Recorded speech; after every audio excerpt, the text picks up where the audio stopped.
কোনো একটা মহিলা বা কোনো একটা ছেলেকে অজ্ঞাত স্থানে কোনো টাকা পয়সা ছাড়া যদি যেতে বলা হয়, আমেরিকায় যেতে বলা হলো, টাকা নিতে পারবেন না, পয়সা নিতে পারবেন না, পাসপোর্ট নেওয়া যাবে না, কিছু থাকবে না সঙ্গে, কোনো রিলেটিভ নাই, কোথাও গিয়ে চাকরি করবেন তার নিশ্চয়তা নেই, আপনাদেরকে আমেরিকা যেতে বলা হলো, কেউ যাবেন? কেউ যাবে না।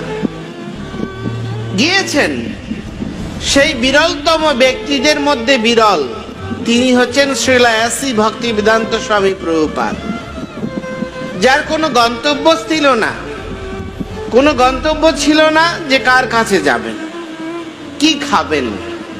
সেখানে কোনো হিন্দু কমিউনিটি ছিল না। সাধু বেশে গেলে সাধু হিসেবে একবেলা এক মুঠো খাওয়ার জুটবে, একটা আশ্রয় জুটবে, একটা সম্মান করে প্রণাম জানাবে, সেরকম নিশ্চয়তা ছিল না। তিনি ছিলেন নাতিশীতোষ্ণ এরিয়ার লোক, মানে নাতিশীতোষ্ণ মানে ষড় ঋতুর দেশের লোক, আর সেখানে হচ্ছে প্রচণ্ড শীত প্রধান দেশ, যেখানে বেঁচে থাকার সম্ভাবনা খুব ক্ষীণ।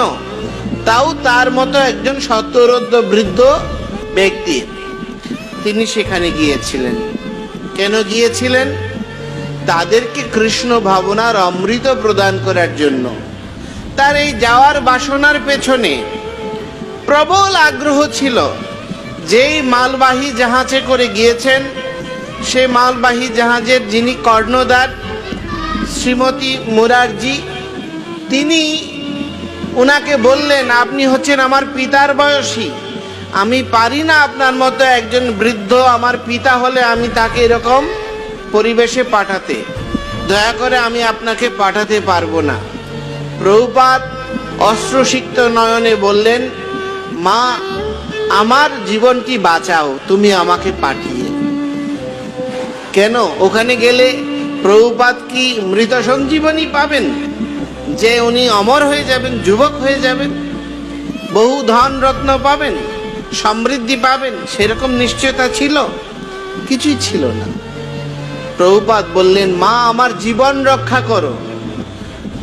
তুমি যদি দেখো যে তোমার পিতা মৃত্যু শয্যায়, বেঁচে থাকার কোনো অবলম্বন আছে, তুমি কি সেটি প্রয়োগ করবে না? বলছে, হ্যাঁ করবো অবশ্যই। আমরা যখন মানুষ মরে যায় তখন কি দেওয়া হয়? মৃত্যু পথযাত্রী ব্যক্তি বাঁচানোর জন্য শেষ অবলম্বন কি? কোরামিন, হ্যাঁ, দিয়ে দেখে অন্তত কিছু বাঁচানো যায় কিনা, সেটাও এক প্রকার বিষ। হ্যাঁ, তো এখন তুমি আমাকে দয়া করে বাঁচার একটু সুযোগ দাও।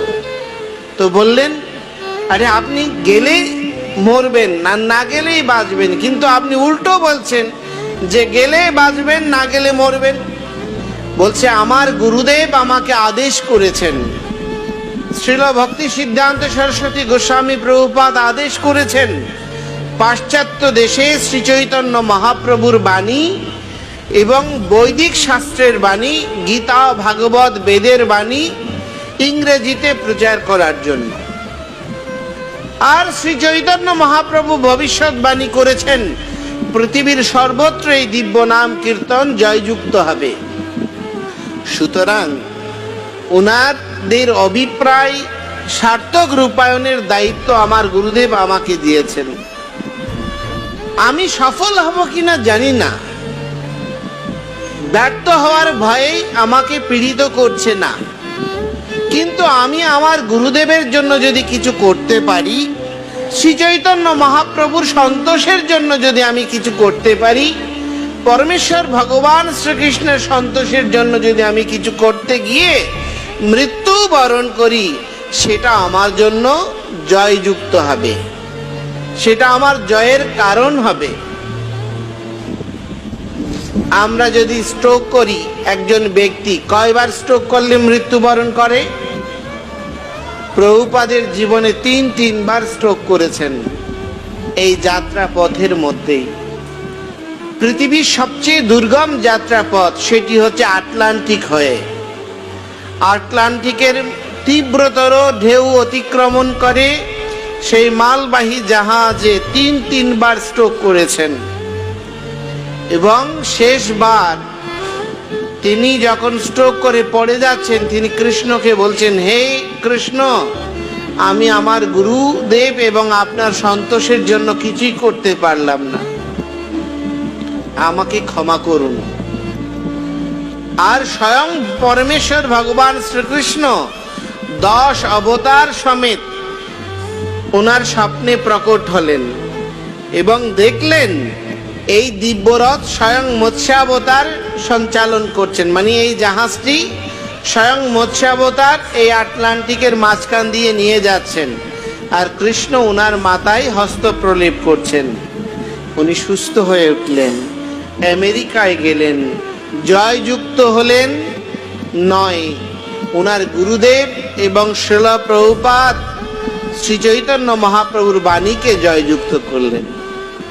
আর গুরু এবং কৃষ্ণের সন্তোষের জন্য নিজের জীবন উৎসর্গ করেছেন বলে উনিও জয়ী হয়েছেন।